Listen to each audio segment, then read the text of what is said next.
आज की हमारी कहानी है गौतम बुद्ध और क्रोधित व्यक्ति। इस कहानी को अंत तक जरूर देखिएगा और अपना महत्वपूर्ण कमेंट करके हमें ज़रूर बताइएगा कि यह कहानी आपको कैसी लगी। बहुत समय पहले की बात है। गौतम बुद्ध अपने शिष्यों के साथ अलग अलग गांवों में घूम घूम कर उपदेश देते थे। उनकी बातें सुनकर लोग अपने जीवन को बदलने लगते थे। बुद्ध का शांत और मधुर स्वभाव सभी को आकर्षित करता था, लेकिन हर कोई उनके विचारों से सहमत नहीं होता था। एक दिन गौतम बुद्ध एक गांव में पहुंचे।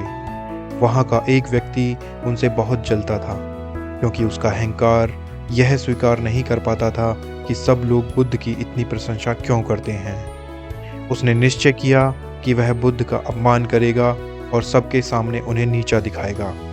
अगले दिन जब बुद्ध अपने शिष्यों के साथ एक वृक्ष के नीचे बैठकर प्रवचन दे रहे थे, वह क्रोधित व्यक्ति वहां पहुंच गया।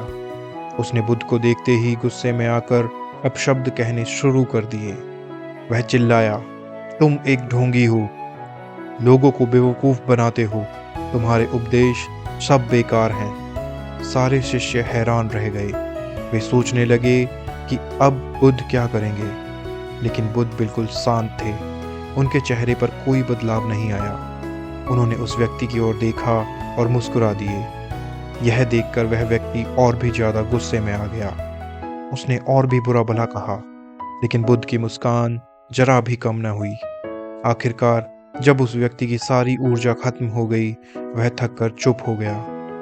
तब भगवान बुद्ध ने धीरे से कहा, अगर कोई तुम्हें कोई उपहार दे और तुम उसे स्वीकार न करो, तो वह उपहार किसके पास रहेगा? व्यक्ति चौंक गया और बोला, अगर मैं उपहार न लूं तो वह देने वाले के ही पास रहेगा। बुद्ध ने शांत स्वर में उत्तर दिया, ठीक यही बात तुम्हारे गुस्से और अपशब्दों के साथ भी है। तुमने मुझे गुस्से का उपहार देना चाहा, लेकिन मैंने उसे स्वीकार नहीं किया। अब वह गुस्सा तुम्हारे पास ही है, तुम्हें इससे खुद ही निपटना होगा। वह व्यक्ति अवाक रह गया। उसे अपनी गलती का एहसास हुआ। उसके गुस्से का घमंड टूट चुका था। वह भगवान बुद्ध के चरणों में गिर पड़ा और क्षमा मांगने लगा। बुद्ध ने उसे स्नेहपूर्वक उठाया और कहा, क्रोध आग की तरह है। अगर तुम उसे दूसरों पर फेंकना चाहोगे तो सबसे पहले खुद जल जाओगे। इसलिए गुस्से को पहचानो और उसे शांति में बदलो। उस दिन उस व्यक्ति का जीवन बदल गया। वह बुद्ध का शिष्य बन गया और उनके उपदेशों के अनुसार एक शांतिपूर्ण जीवन जीने लगा।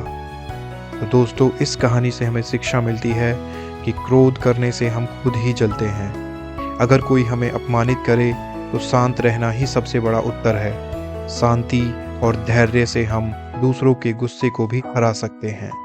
धन्यवाद।